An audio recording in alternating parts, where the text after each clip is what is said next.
And now to something nearly as common as the stars in the sky, graffiti in Portland. You have let us know several times how much this frustrates you. Jay emailed earlier this month, I write to Graffiti Abatement Department often to remove graffiti in the neighborhood. They used to react, now nothing. Are they shut down? Well, no, we don't think so, Jay, but it may feel like it with the sort of response that you're getting, no doubt about that. One TXT emailed back in June to say, I've reported several highway signs covered in graffiti to ODOT, PBOT, and Portland Civic Life's graffiti program multiple times since January of 2021. No change. Nothing was ever done. They also included some snapshots of ODOT signs leading from the Fremont Bridge to Highway 30. Not a pretty sight, although I believe some of those signs have since been cleaned up, but that is really nasty. Also in June, Jennifer emailed to say, the graffiti that litters our buildings, garbage cans, and everything else is not art. It's ugly, and it makes our city look trashy. But what can the city do about this? Is there a schedule or a plan to wash and repaint?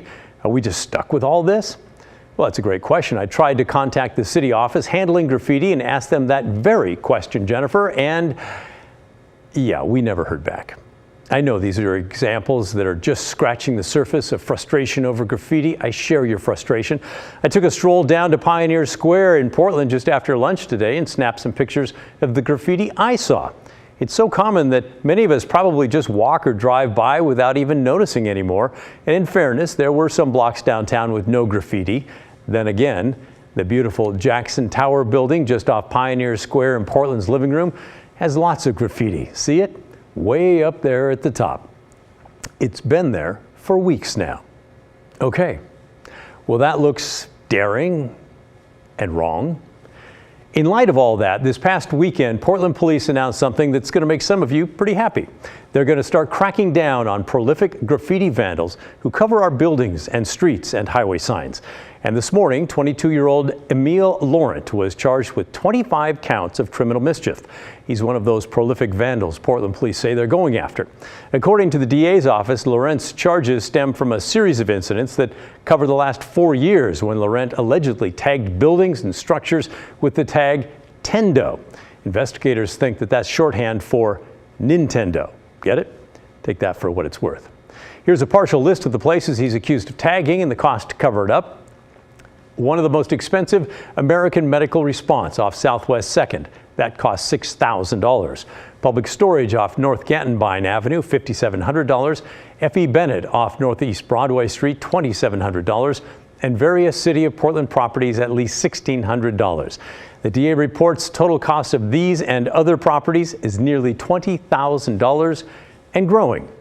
And that's just a slice of the problem. Graffiti is so bad in the Portland area that the state legislature last year gave the Oregon Department of Transportation an extra $2 million for graffiti cleanup here. That's not free money, by the way. That's your tax money. And that's how much this is costing taxpayers. I talked with Don Hamilton, an ODOT spokesman, about that today. It's all over the place. It's alongside the freeways. It's on the highway signs themselves. We've got extra crews out there. We've got our own maintenance crews out there taking this on. It's really underway everywhere, and we're doing the best we can to try to take this on right now. Why isn't there more happening faster? I mean, some of these signs are important directional signs that are covered by graffiti. We are taking these on as quickly as we can. The legislature last year authorized an additional $2 million for us to start attacking graffiti. Hamilton told me the state has hired a local company called Portland Graffiti Removal, which has a crew working for ODOT 5 days a week cleaning up the graffiti. He said it's frustrating for everyone when the stuff is wiped away, painted over, and then the taggers come right back.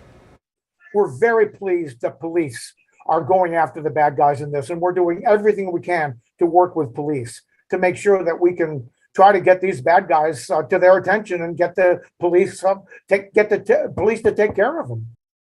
Finally, the Portland Mayor's office put out a statement about this most recent arrest. It reads, "We will not allow Portland to be marred by graffiti and vandalism. I hope those responsible for defacing our city are held accountable for the damage caused. I want to thank the Portland Police Bureau for their work to investigate and apprehend the suspect." Finally, here's my opinion in this. In the 32 years that I've worked as a reporter here, I don't really remember Portland ever truly cracking down on graffiti vandals in anything more than an isolated arrest or maybe two. The city did try to make it harder for them to buy markers about 13 years ago, which is why now it's a hassle to buy spray paint to touch up your lawn furniture. But that had questionable impact. Some argue that graffiti is an art form, and I have seen beautiful mural work, but that's not what we're talking about here. Tagging, spray painting of a word or a signature, that's not art. It's a statement that the rules and the laws are not being enforced in this city. So that statement from the mayor's office, in my opinion, rings really hollow.